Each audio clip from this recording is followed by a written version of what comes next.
What's up, everybody? Mike McFarland, the Lake Fork Fishing Guide, about to give you a public report for the Lake Fork, a public rundown, and things are looking so much better, much better.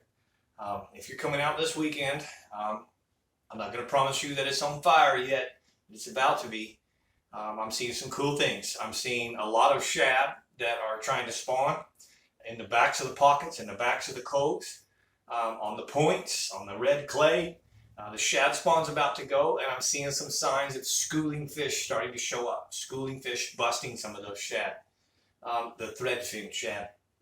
That is exciting because that means that we're starting to have some post-spawn fish, and the fish will kind of group up and start acting like normal fish and not just having the reproduction on their mind. I'm not real big on bed fishing and spawn fishing, but that is also in full swing again. And those fish have really pulled back up to the beds. They're scattered from throughout the entire lake. Some areas are too dirty to see. The water's stirred up from either carp or wind.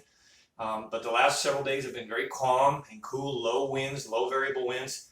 And if you cover enough water, you will come across bedfish because they have a big wave that's moved back up in. Lots of males, lots of paired up fish with some really big ones, Today we had a 7-pounder off a bed that we caught. We saw 2 fish that were easy double digits that were pairing up but wouldn't stay in the nest. And it's exciting to see that. So the warm trends come back. It takes us 2 steps over. Looks like the weather's going to stay this way.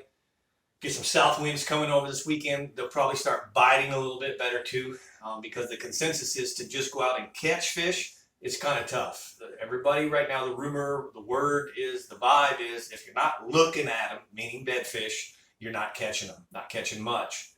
But I will tell you that that's about to change, and the topwater bite is about to happen.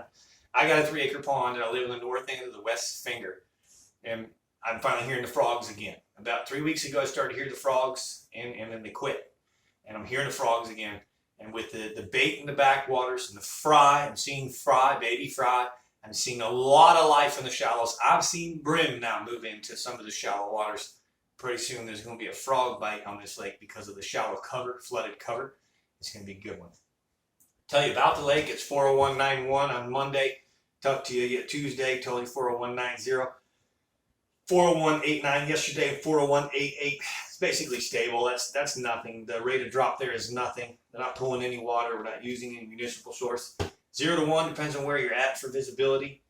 There's some areas I want to say 2 feet, but it's just not. It's 0 to 1 is probably your average strut from one end to the other. And then this is main lake temperatures, not the back arms, not the fingers. Remember, all the way up Little Caney and stuff like that are going to be warmer. The main core, the main body is 64.5 to 67.4. I saw 68 today.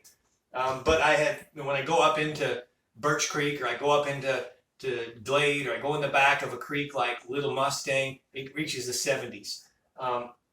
Again, the fishing's about to explode. It's a lot better. The last few days I've definitely caught some good ones, seen some really big ones, and caught some big ones. And I expect the next 2 to 3 weeks to really open up and see some great spring fishing. Swearbills and topwater bite and underspins and things like that are going to start producing on a daily basis. So I'm looking at a couple baits right now in particular that are really working well on the beds. And I just did a cool lesson that I'd sure love you to go watch in Let's Talk Fishing. But you got to be a member for those. You got to be a member for private member of my member section for a little bit more detailed report than I give you here. And if you want that ultimate lessons, you got to become a Let's Talk Fishing member, where I just did a topwater lesson, covered the parameters of topwater. And I also this Sunday will be filming a lesson in detail about post-spawn bass, what they do, how they act, and some of the best ways to catch those post-spawn fish, what to expect from those post-spawn fish. And as we really kind of roll out a post-spawn, what's their next step at post-spawn and pre-summer. But a lot of those big females can really, they don't weigh as much anymore, but the beat down sessions are coming. So instead of onesie twosies here and there, we're going to beat them up. Got to be a Let's Talk member for that. Hit the like button if you found this good. Comment below. Hit the super thanks. Be safe out there on the water. I can't think of anything else I want to share publicly right now in particular. TIFR. I mean, if you're not watching the Texas Insider Fishing Report, you should be watching that. It films on Tuesdays. We go live on Tuesdays and film the report. It comes out every weekend, Friday and Saturday on fox.net and Bally Sports. You can watch that every week. You can get a little more information there. I cover a lot of the lakes in Northeast Texas. I cover 6 or 7 lakes about bass fishing, crappie fishing, white bass and striper fishing, hybrid fishing, and even catfishing. So check that report out there. Texas Insider Fishing Report. Google it, TIFR. Google it and watch those shows every week. Sure love to have you be a viewer of that as well.